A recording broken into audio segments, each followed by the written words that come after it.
What's up, everybody? Noah Kiss are back here for another interview, this time with a writer of Hallmark films, but also a dedicated author. This is Gary Goldstein. How are you doing today, sir? Great. How are you, Noah? I'm doing pretty good. Gary has a new film coming out on December 19th. I believe December 17. 19th, the 17th on Hallmark Channel. And this is a very interesting film. This is a diverse film, and I would love to have you just talk a little bit about this film and what is going to be in this film that's different from Hallmark films. Yeah, it's called Friends and Family Christmas. It's a film that I co-wrote with Tracy Andreen, and it's the first Christmas movie that Hallmark has done with two. It's the first LGBTQ oriented Christmas movie they've done with two women in the leads. Last year they had two men in the leads. This year it's two women, so it's the first one that they've done, which is great. And it's just a really fun romantic comedy about. It started the whole idea of it started off about the idea of found family, which is when you move to another city and you're kind of just getting your career together and your life and your romantic life together, and you're away from your traditional family, from your biological family, but you have created your own family in another city with your friends and your peers and people that you're working with. And so we thought it'd be fun to do like a bit of a sort of a culture clash in a way of a young woman whose parents come unexpectedly during the pre-Christmas week when she's got all these events planned with her group of friends. It's a group of artists, local artists in Brooklyn, New York, and kind of how she juggles the two of them. And within there is the romance, because it turns out that her parents and another woman's parents have been sort of trying to fix them up, and they're both living in New York now, and so that happens in the middle of it, and it's kind of how the complications go on from there. So it's very fun, and it's one of the things. Not only do I think the actors do a great job, but I think it's a very diverse film, great representation all the way around. I really applaud Hallmark for doing that. So yeah, it's fun. December 17th on Hallmark Channel. I can't wait to see this film. I've been wanting to see this. Once it came out with the full 40 film lineup, I'm like, they're doing a lesbian film. They've Yeah, never done that before. They've right. had little clips. They had subplots and maybe a kiss here or there. But them doing a full film is way out of their normal films as of a couple years ago, which I'm very Right, proud of. I'm very proud right. of. We need a lot more of these films, just for say we had a film with a autistic kid just recently last week. We didn't get Mhm. those. Right. Very recently we started to get films led by Black people, which was Hmm. not something in Hallmark. It was always just straight white. And I love Right. what they've done is the representation of all these films Right. now. And I love that so much for Right. everybody in the It's community. great. It's very important, and I think the viewers really appreciate it, and it really widens the tent.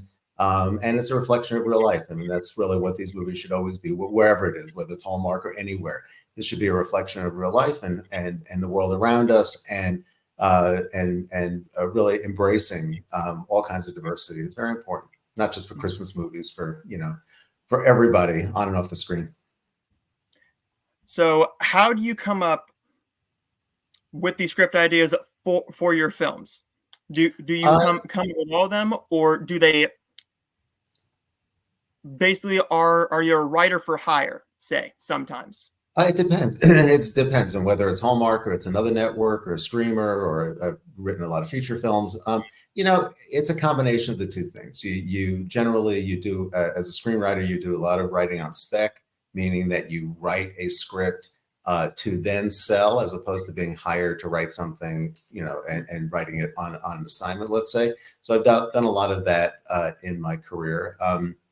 A little less now than in the past, but because it's been more assignment work. But you come up with ideas. I mean, a lot of it is I started writing during the period of what you might call the high concept period of screenwriting, which was Mhm. a time, maybe a couple of decades ago, where you could write, you come up with a great high concept romantic comedy, family comedy, mostly in the comedy vein, or sometimes it was Die Hard on a Bus, or was those kinds of things, but thrillers. But I sort of have written mostly in the comedy and dramedy vein. And you come up with kind of star vehicles, basically vehicles for Jim Carrey, for Julia Roberts, for people like that. When the studios were making a lot of these kind of movies, so either I would come up with pitches or I would actually write full screenplays that were these higher concepts. And higher concept meaning you can explain the movie in a sentence, and you know what the movie is. 9 to 5, 3 secretaries conspire to murder their boss. I mean, it's that kind of thing. Now, theatrical movies are very different now. A lot of these higher concept comedies or romantic comedies, in addition to being made for cable, are being made for streamers like Netflix and Amazon and all that. But the business model, even while it's changed, the basic idea of the high concept always helps in terms of pitching or coming up with any ideas, particularly for things like romantic comedies or Christmas movies, where you have to find something just a little bit different, a little bit new that maybe hasn't been done quite that way before. So that's kind of what I try to come up with ideas. Now, sometimes, so I will pitch, let's say I'll pitch a producer on an idea that I think might be fun. So like last year, I wrote a movie called Lights, Camera, Christmas for Hallmark. And I thought it'd be fun. We haven't really seen a movie about the making of a Christmas movie per se. So I pitched this idea to a producer, and he then pitched it to Hallmark, and they really liked it, and we developed it, and found not only what was great, what was great about that is that we found a great way of telling the story, but also a way into the structure of the story, which hadn't been done before. Which was, if you saw the movie, it was all flashback. The making of the movie was all a flashback from the premiere of the movie, where there was a Q&A with the audience, and every question that somebody in the audience would ask of the panel of actors and director and producer on the panel would kind of flash back to what actually happened chronologically, essentially, in the making of the movie. So that was really fun, and that was something that they had not done before, and I think it really kind of gave the movie kind of a higher profile. And look, a lot of these things are group efforts. You come up with one idea, your producer adds to it, your executive at the studio or network or streamer adds to that. It's kind of what if you do an outline, and then it's like, oh, this is great, but how about if we added this character? And it does become a lot of it does become a group effort, but you have to start with the seed of the idea that they like and that they respond to. And writers pitch a lot of ideas that are not responded to. It's like, oh, we don't want to do that. We've done it already. Not for us, not our style. And then other times it'll be, that's great. That's exactly what we're looking to do. Today, we're just talking about if we could only do a movie about such and such, and there you are with your pitch. So it really depends. It's really it's a little random sometimes, and then other times you're just trying to guess what somebody's going to respond to. But you have to love the idea yourself. And if you think that it's a workable idea that you can be excited about, something that you can pitch well, something you feel you can write well, that's the main thing. I try not to pitch something that I don't think is something that I would really write as well as something else. You're trying not to come up with ideas just because you think they'll sell, because they have to be something that you, like I said, that you believe in, but that you also think you as the writer that you are can, show your best at. So there's a lot of that involved. So as a writer, are you always on set to try and do a script change, or if there has to be a change, are you always on set, or are there some times where you don't have to be on set in order for that change to happen? It varies. I can't speak for other writers per se, but I have not. Once the script is done and they have a locked script and it's a shooting script, they're pretty much on their own. I mean, it depends upon the film, the production, my relationship with the producers or whatever on a given project.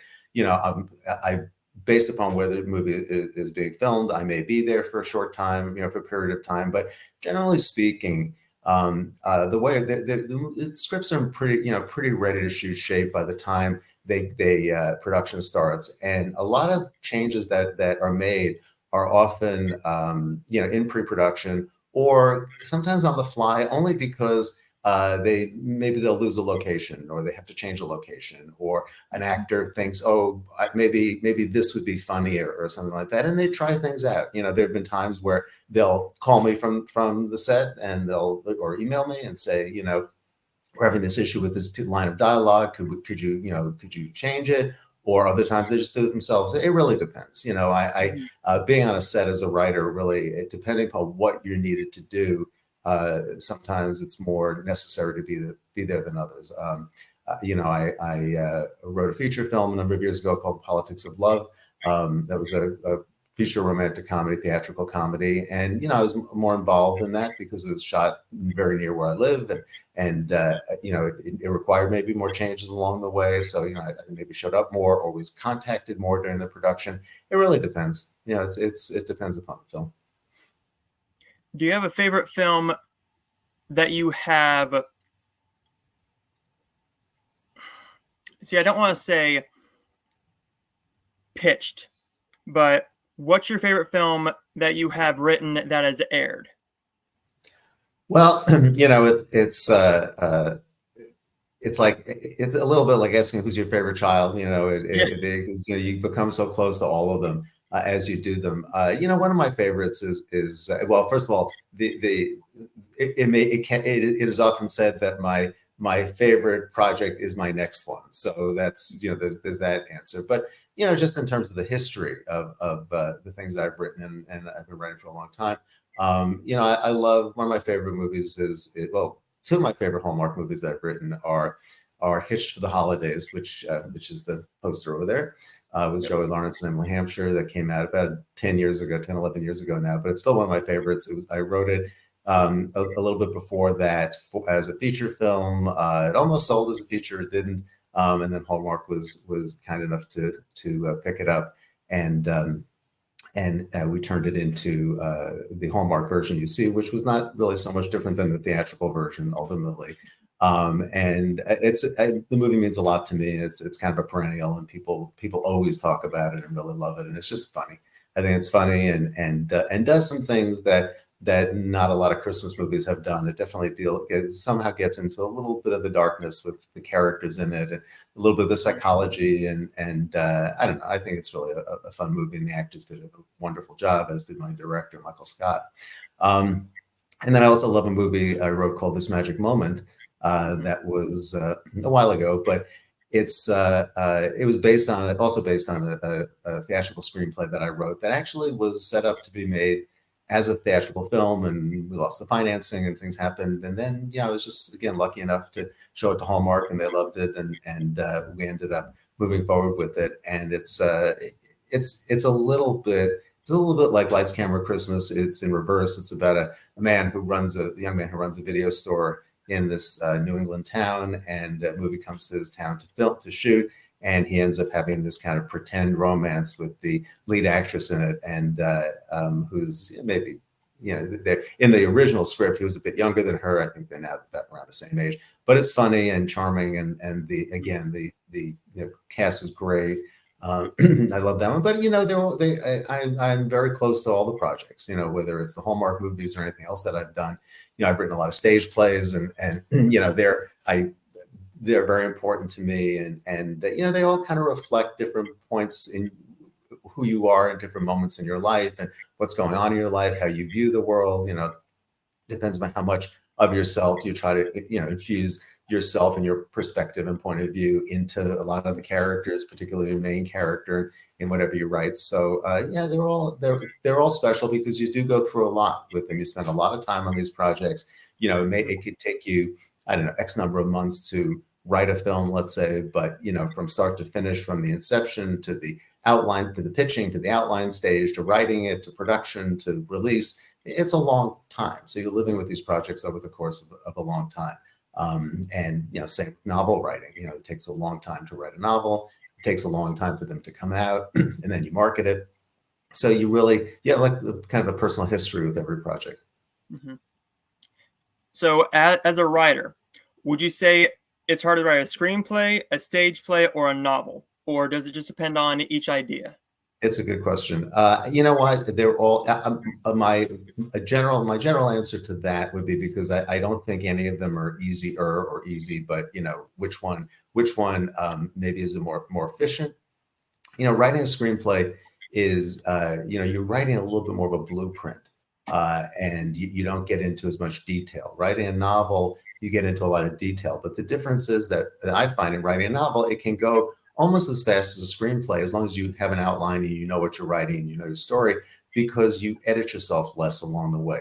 You know, with a screenplay or a teleplay, you're and even a stage play to some extent, you know, you want to make sure that you're not overwriting. You know, you're dealing with a kind of a limited number of pages, and particularly on these cable films, you know, they always come in at about 85 minutes, something like that. So you don't want to overwrite because you're ultimately just going to have to pull back.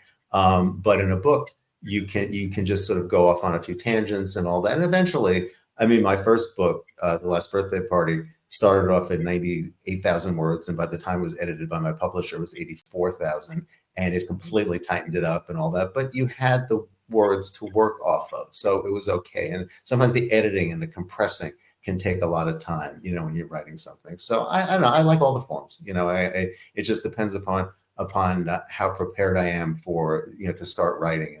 And like I said, the better outline I have, the more brainstorming I've done, the more notes I've taken, the you know, the more structural things that I've done in advance, the more efficient it is to write something. And you just try to, Mhm. and then things change along the way, of course, but at least you can start off on a, you know, kind of a little bit more, you know, a little more structured way of doing it.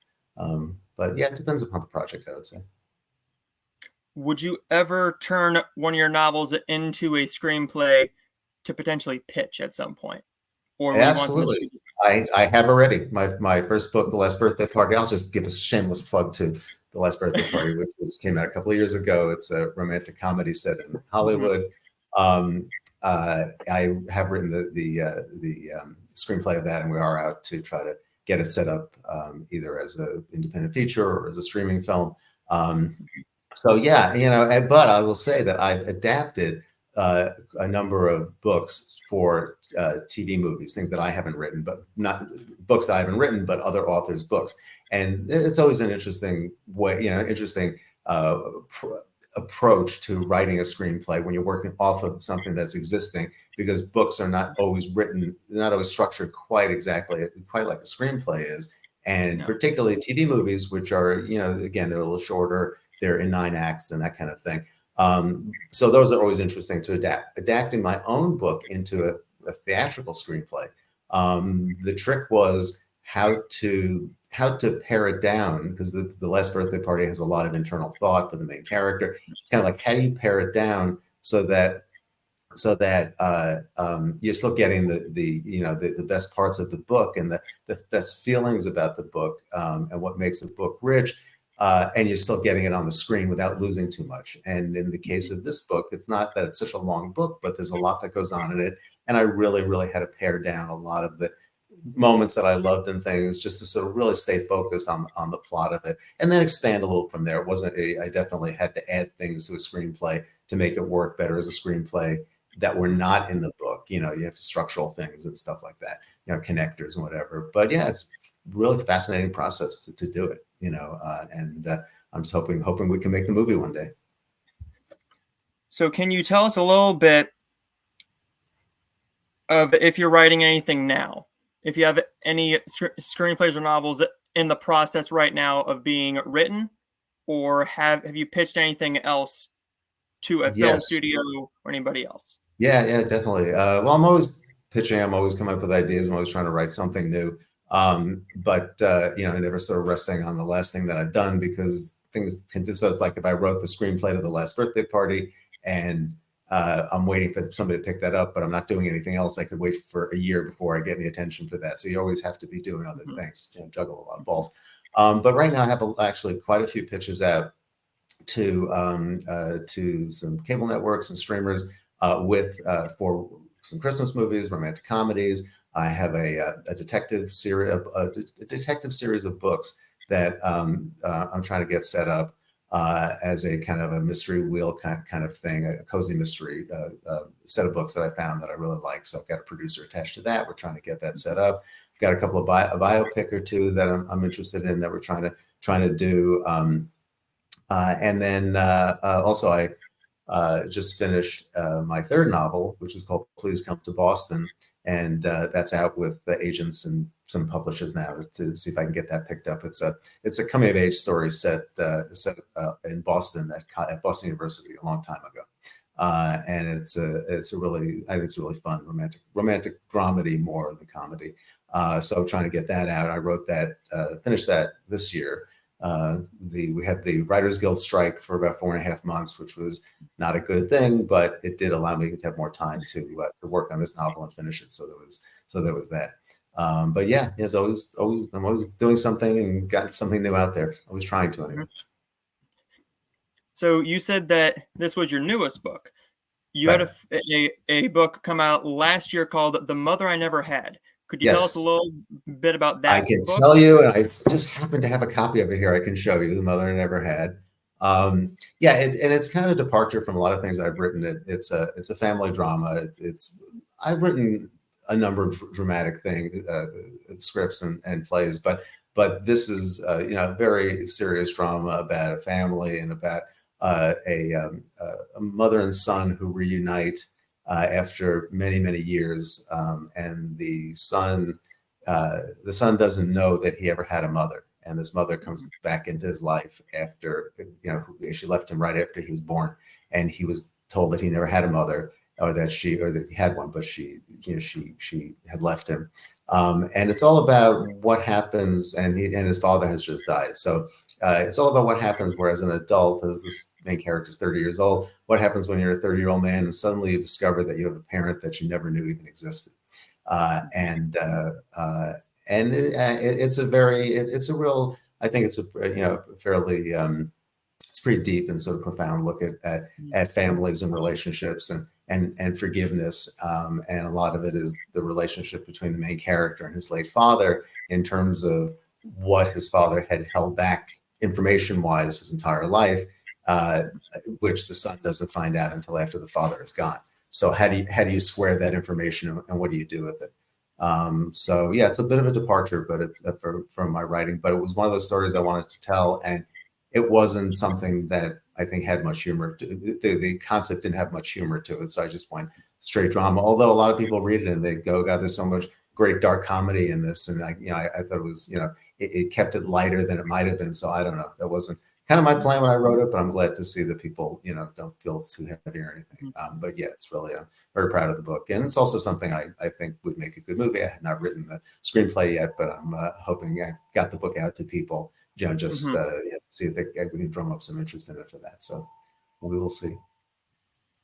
So as a writer, are you a big reader and film lover? Yes. Yes and yes. I originally, when I was growing up, I wanted to be a film critic, and I wanted to write for a daily newspaper. I wanted to be a film reviewer, and I actually did that a lot in college and a bit after that. But I sort of ended up in a different part of the business, and then I became a writer. But about 2007, I started writing film reviews for the Los Angeles Times. And that's a long story how that came about, but I started doing it, and I have written for them regularly since then. I still do write film reviews for them and some feature articles and things. And so I've always been a movie buff. Movies have changed so much, and it just in terms of how we watch them, how we consume them. I miss the fact that smaller, maybe more interesting movies don't get made that much for theatrical release, or they're made and then they're you can see them on pay-per-view for 2 days later or something. It's a whole different thing. But I do get to review a lot of interesting movies, mostly like independent films and smaller films and documentaries and things like that I might not have seen. But otherwise, I'm a huge movie fan. And in terms of reading, I've always been a reader. Somebody once said to me that if you're a writer, you should be reading novels all the time, because whatever you write, because it's the best it's kind of the best. Reading good novels, Mhm.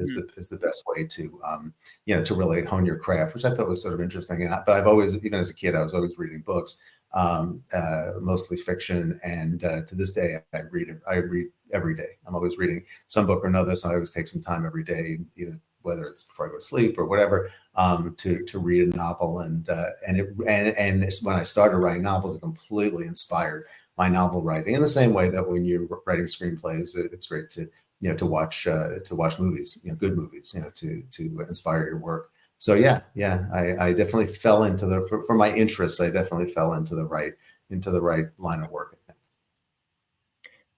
Was there a film critic that really inspired you to want to be a film critic? Because I I have a couple of them, Uh-huh. and two of them are the biggest of all time, Gene Siskel and Roger Ebert, just Absolutely. because they are I think the two best to ever do it, and Uh-huh. I don't think there will ever be anybody quite like them.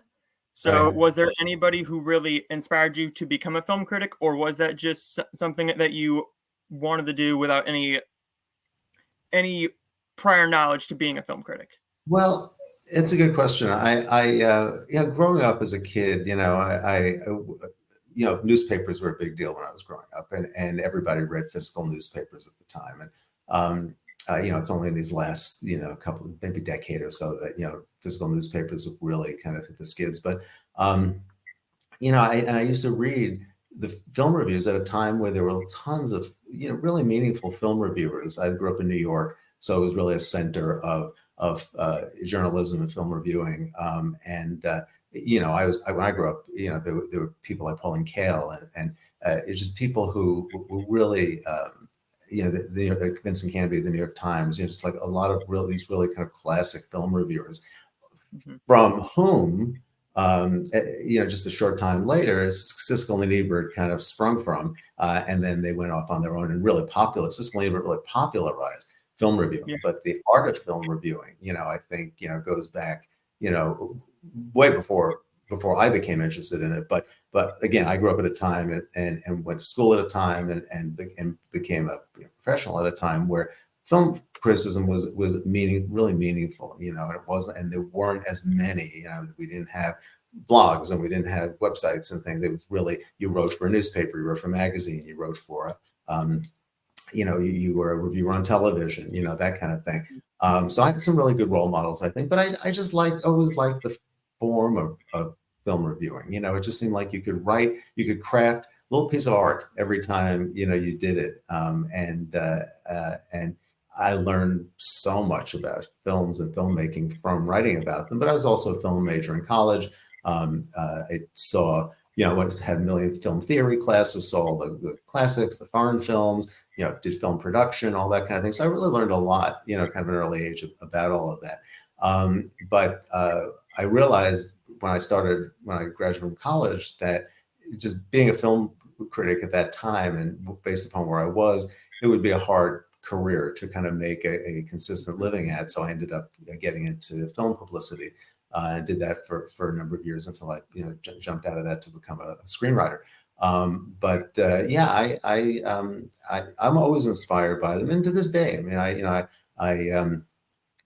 think there's some really terrific writers, and I write for the LA Times. They have a number of freelancers, but they have Mhm. some excellent staff writers, who I follow. But it's always exciting now to find a blog or a website where the writing is really great, and where they're really. I love seeing younger critics who are really knowledgeable about film, not film, after before Star Wars, Yeah. before Jaws and Star Wars, which is always kind of the demarcation, and I'm just always so impressed when I see somebody who you don't think is old enough to have watched Casablanca. Not that I was either, but just like to have that kind of, not that to have that kind of breadth of knowledge of film, is Mhm. really great. And it's funny because when I was growing up, it was, I mean, it was sort of like, it wasn't so long ago, but it was sort of like being interested in film was not such a cool thing.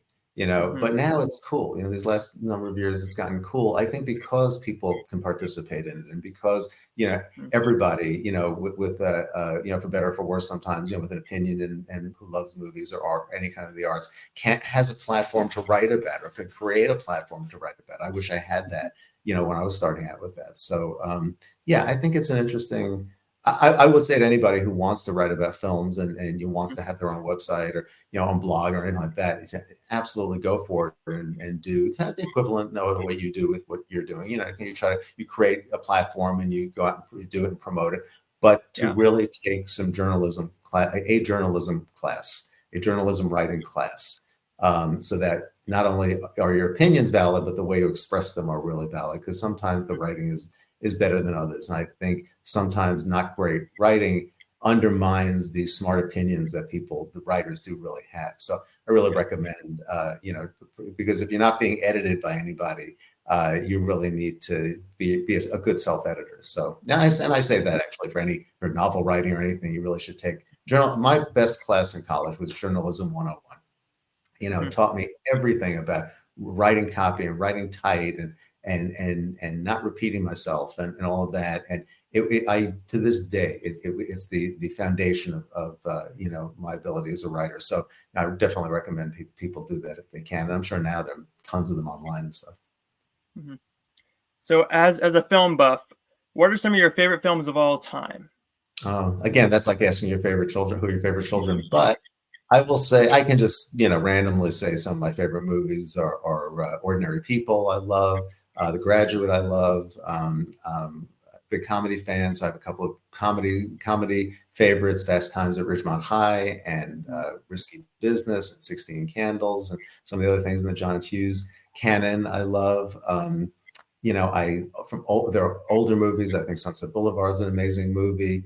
The Postman Always Rings Twice, Double Indemnity, some of the much older movies. A movie called HUD with Paul Newman that came out in the early '60s is a fantastic movie. Yeah, there's so many. I mean, I in more recent years I've seen so many also special movies. But I think I always feel like it's the movies that The Last Picture Show is one of my favorite movies from the '70s. I'm a big fan of 1970s movies, where it was kind of like I think a really great era for what might look now like independent films, but they were studio films at the time. Yeah. And but having some of these Taxi Drivers, another one of my favorite movies. Mean Streets, I'm a big Scorsese fan. I think as movies when movies are just a little bit older and they've been kind of in the zeitgeist for longer, they have a little bit more of an impression. Even the post Jaws and Star Wars Yeah. period, Back to the Future, for example, that's another one of my favorite movies. I think it's a fantastic movie. Um, but I always wonder sometimes, especially now with streaming and the fact that a movie can be in the movie theater. Netflix will open something in a movie theater and it gets a lot of attention for a week, and then it's on Netflix, and it seems to Mhm. lose the kind of the just the hard to get factor. Like Yeah. nobody stands in line to go to a movie anymore. That's a Yeah. long time ago. And it's just sort of about how do we make these movies special? How do we make them events? Because there's so many Mhm. and they come and go so quickly, and you can see them in so many different ways. So that has changed. I think a lot of the way people think about movies. I think people feel like they're a little more disposable now. It doesn't mean they don't enjoy them as much, but they're a little more. If it's not that, it's like when somebody says to God, I've just been watching some great stuff on Netflix or Amazon or Hulu or whatever. It's like almost don't want to hear it because there's too much out there. And Yeah. if you're not watching one thing, there's another thing. And frankly, I think there's so much great series television or limited series television. I just finished watching the first part of the new season of The Crown. Some of this TV is so phenomenal that it kind of has overtaken, what movies used to be. And Mhm. then you have some things that would have made probably great feature films, but have just because of what's available now, they're being made into limited series. I've been watching Lessons Mhm. in Chemistry, which is a really great series on Apple Mhm. TV, based on its very successful novel that came out a few years ago. Yes. But that's something that would have been a feature film, so with the big star that's in it now, Brie Larson, it would have been theatrical, and probably would have had this major life because it was part of because based on a best-selling book, and now with that's on TV, it's definitely getting attention and all that, but it feels like the attention moves too quickly. And then when the award season comes out, you get the attention again for it. But it's just different. I don't want to say it's better or worse. It's just very different. The way we consume media now is different. And having seen kind of the spectrum of how we've done it, whether it's music, music is certainly, consumed so differently and all that. It's just interesting. But as a creator, as a writer, or as an artist, you have to kind of go with the changes. You have to really, Mhm. you can't just say, well, this is how it used to be, and now I'm just going to keep doing that. No, you just Yeah. you adjust to the changes, which are often very positive, and there often is more opportunity because of all these changes. Sometimes there's less, Yeah. but I think you have to. I don't know. I think you just have to constantly be reinventing yourself, and or at least moving with the changes of the way media is created and consumed, and that's a good thing. And I think it keeps you fresh as a creator. Hmm. So I love all all the award shows, whether it is the Oscars or the Golden Globes, which the Golden Globes didn't have as much validity to them as of like what 3 years ago. Now they have Mhm. more members and everything. Yeah. So do you watch all the films that are up for all of these big awards, or are you more of an indie fan? Just because I'm a big fan of all the award films, I made it a point to go down and see the new film Killers of the Flower Moon in Uh-huh. theaters, just because that was going to make it very, very special for me as a film fan, but just Uh-huh. because it's my favorite actor of all time in Leonardo. He's the Hmm. greatest actor right now who's not old, but he's not necessarily young. Right. Then we have somebody like a uh, Robert De Niro, who's been doing it since say the 70s and 60s. But now we have who I think is going to be the next big star is Timothy Chalamet. He's going to be the Mm. biggest star for many years to come. I see him as the new Leo, the new Robert. Mm. Is there anybody who you see who is up and coming in the film world that can be the next big star in the awards films? Yeah, yeah. I think who I think is who has the potential to be the next De Niro is Jeremy Allen White. Who's the lead on The Bear. I just watched this movie that he's in called Fingernails. It's on Apple. It just came out. It's a really interesting movie. I think he's a terrific actor. I think there's something very, very deep and soulful about him. And I think there's something also, he can play lots of different things, and he can play street. He can play, more intellectual. I think he's somebody who's really, I mean, he has his career has really taken off as it is, but I think he's going to be around for a long time. And whenever I watch him, I say, he could be really another De Niro. I don't know about the comedy component in him yet, but also De Niro was not known for comedy until he started doing it. So, you give Yeah. you give a good actor a good part, and they should be able to step into it and do pretty well. Mhm. So he's somebody who I think is really great. It's so hard to know. I mean, Timothy Chalamet is an interesting example because he's not somebody that you would automatically think would sort of make the kind of make the impact that he has so far. And we live in a different world in terms of box office and things now these last number of years. So it's hard to say, well, what actor brings people into a theater? Uh, you know, Mhm. um, uh, Taylor Swift brought people into a theater recently, and Yeah. she's not an actor. So it's not always about that. And certainly the Marvel movies and all of that, they're populated by big actors, but people don't go to see them because of that actor necessarily. So that's Yeah. something that's a little harder to judge. But I certainly think that there's just always, well, the better actors, or the ones who sort of land and have these successes like Jeremy Allen White, who they rise to the occasion and they do this phenomenal work. There are just so many of them, and both male and female. Um, and yeah, but he's definitely one that I really like watching, and I think he's really a terrific actor. So yeah. And are you a Oscar fan? Do you watch all the films and all everything that gets speculation or could get a nomination? I tried to, I tried to. I'm not such a huge fan of the Oscar show itself because I kind of feel like if you watch the Tony Awards, which is for Broadway, for the Broadway Awards, it's always an excellent show. They make the show for the people who watch the show, and it satisfies people. They're tight. It's well written. They're just technically it's always technically really good. There's something about the Oscars and the Emmys and certainly the Golden Globes that they just, I don't know, for all of the effort that goes into them, you just want them to be a little bit tighter. And the joke is with the Oscars, well, it's supposed to be a 3-hour show. It turns into be a 3-hour and 40-minute show.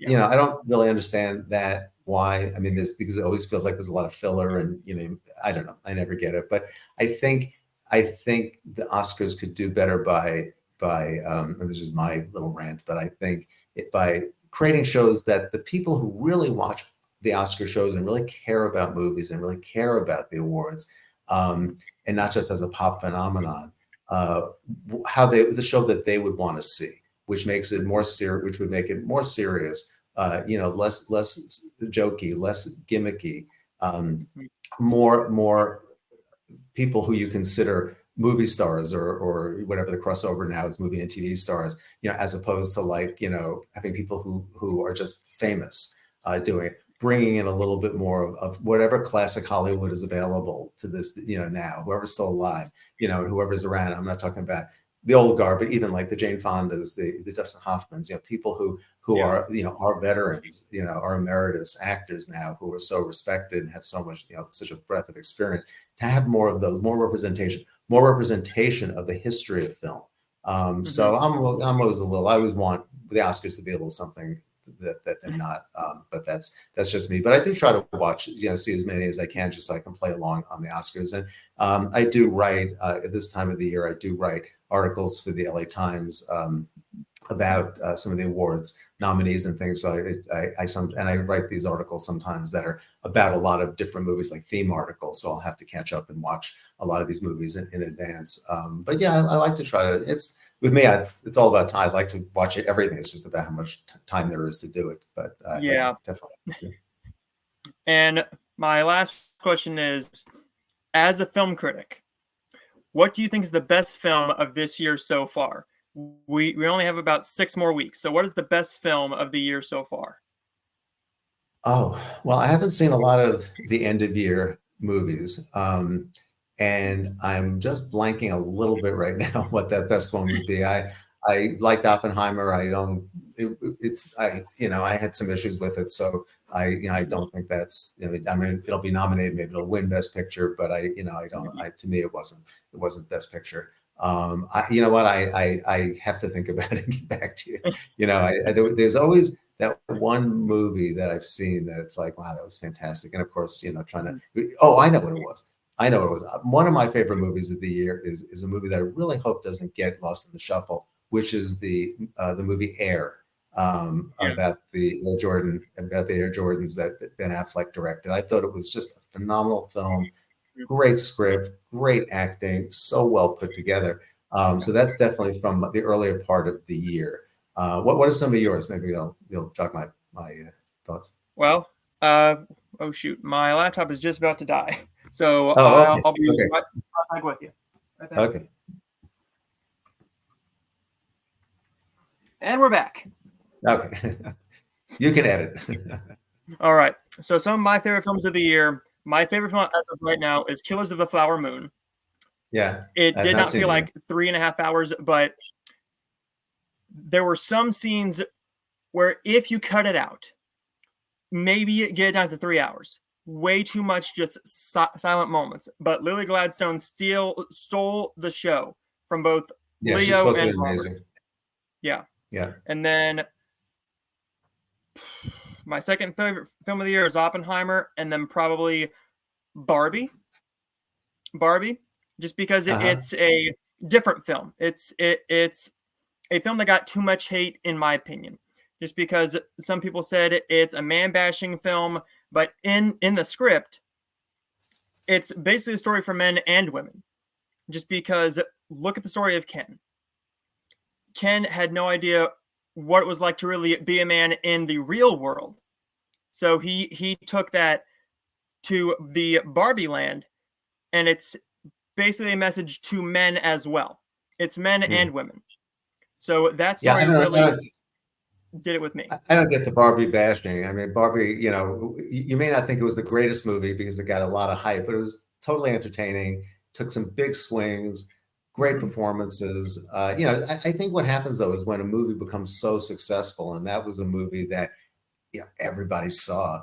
Yeah. You're gonna, the haters come out, but I think she's, really changing the face of film directing a bit, Greta Gerwig, and I think it's just a really just entertain. It's just fun, and just enjoy it for what it is. There are definite messages in that movie, but you can just enjoy it for what it is. A sort of candy colored, cartoony sort of thing that's just fun and adorable. And I just think the actors are great, and all Mhm. that. And I love that they hired Margot Robbie to Yeah. play Barbie as opposed, like somebody who's older, basically. You think of Barbie as being like a teenager, excuse me, or Yeah. something. But to have her and Ryan Gosling in it, I think it really broadens the appeal so much, and they're such great actors. So, yeah. One of my favorite movies, I will say, just to talk about favorite movies, one of my favorite movies the last number of years was Once Upon a Time in Hollywood, the Quentin Tarantino Yes. movie. That to me is just one of the great movies of all time, and Hmm. and I thought that was just amazing. And and Brad Pitt, was great, and Leonardo was great. It was just a really Great cast. fun, really smart, really entertaining movie. So to give a One of shout my out. favorite films that nobody has seen. It is Daniel Day Lewis's last film called Phantom Thread. Oh yeah, That yeah, I film saw that. got Yeah. no love, no love at But all. it didn't it get nominated for Oscars? Didn't it get nominated for Best Picture? It it, it did, but with the fans, no, Mm, nobody saw it. Nobody really cared. But that's with a lot of the Oscar films. Whereas yeah, you and I are in the world of all of this. We yeah, see as many films as we can. We watch them all for these award shows and everything like that. But for a casual fan, they just did not care about that, or The Shape of Water was too weird for them. Where right, that's just basically a love story. That's basically a love story and a heart wrenching dramedy sort of. There's a lot of dark scenes in there, but it's very funny at the same time. So with yeah, the award films, it's very odd, just because you have your Dunes, you have your big films like say Elvis that make a lot of money, but then right. these smaller films like uh, those I think need a lot more love, just because you're missing great art. You're missing some of the best art of all time, and you Yeah, are not going to watch it for the same reasons that I am, but just giving it a shot, saying, "Hey, this is on a Hulu. Please watch this if you want to be either crying, laughing, or just inspired, whatever the film might be." There's more films in the Oscar world that I think deserve more love that don't get them. yeah, oh, absolutely. And the fact that they get nominated is great because it does give them a profile. And of course now, where we deal with box office differently. It used to be where a film would be nominated for Oscars and it would just pump up the box office, or win Oscars, and it would do a lot for the box office. But in terms of eyeballs, you just want to get people to see these movies. So with this, they're seeing them in theaters, they're watching it on streaming or cable, whatever. It's just important to expose people to them. And I think one of the great movies of the last couple of years, which was nominated for Best Picture a couple of years ago, was Drive My Car. Yeah. Which is a very it's a very, very arty movie. It's very what might be Mhm. called an arty movie. It's a very serious, intense, beautifully done movie. But it's not the kind of movie, the average moviegoer is just going to want to sit through for 2.5 hours, however long, however 3 hours, whatever it was. But it was an Yeah. amazing movie, you know.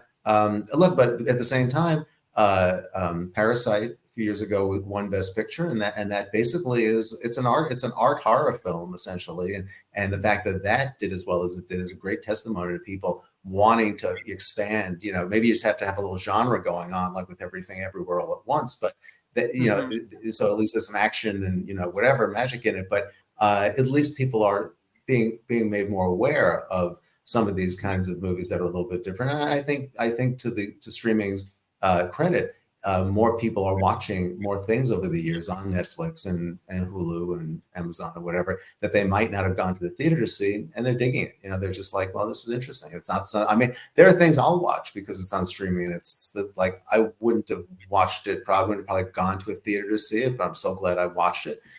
Because sometimes, you know, you don't know until you start watching something what it's going to be. So yeah, look, you just want people to have an appreciation for the good movies and TV that's out there. There's an awful lot of, you know, bad stuff out there that becomes very successful, or just very kind of middle of the road stuff, and that's fine too. You know, you want to be entertained, and nobody can tell you what's right or wrong for you, but when, you know, as a film buff, or even some of the more elevated TV, you just want to share it with people, and you want people to see this is what's considered high quality. And often when people expose themselves to something, they really like it. You know, it's just this kind of taking that next step, which is also why theatrically the Marvel movies and all of that are, you know, so much of what are made now sequels, because it's kind of lower risk. Though, look, the last few Marvel movies have not done very well. The Marvels has been disappointing. You know, so, you know, we'll see where that all goes. Yeah, I think that, look, the best thing is word of mouth, and for somebody who's an opinion you trust to say, saw Killers of the Flower Moon, it was killer, you got to see it, and that's often better than a critic saying it, or an ad saying it, or an actor saying it. You know, it's just somebody whose opinion you respect. So what you're doing and getting out there and talking about movies and you know, more unique movies that people should see is really important. You know, because that will, the more successful they are, or the better received they are, the more of them we'll see, hopefully. Well, thank you so much. I took a little bit too much of your time, but hey, not at all. It was great. We love to talk film, and we can just talk for hours and hours and hours, I'm sure. But absolutely, anytime. Happy to do it. Yeah, well, thank you so much, and tell everybody where they can find you on your website, your Facebook, wherever we can find you. Yeah, I'm on. I have a website. It's GaryGoldsteinLA.com. GaryGoldsteinLA.com. A lot of way more about me than you ever need to know is on that website. And I'm also, you can follow me on social media. On Gary Goldstein LA on Instagram and Twitter. I also have a Facebook page, an author's Facebook page. Yeah, follow me. I'll follow you back. You know, I hope you can watch Friends and Family Christmas when it comes out. I hope you can catch my books and other movies. And any questions or thoughts you have, feel free to ask, and I will answer. Okay, thanks, Noah. I really appreciate the time. It was really fun. And thank you guys for watching this video. Like and subscribe if you're new. Check out my new podcast. We are going to be having a new episode out on Thanksgiving Day, where we will be covering the new Hallmark films, as well as some trailers, movie news, and a couple of other things. And thank you, Gary, one more time for coming on. I can't wait to talk to you next time you have a film coming out next year. I will see you guys next time, and thanks for watching.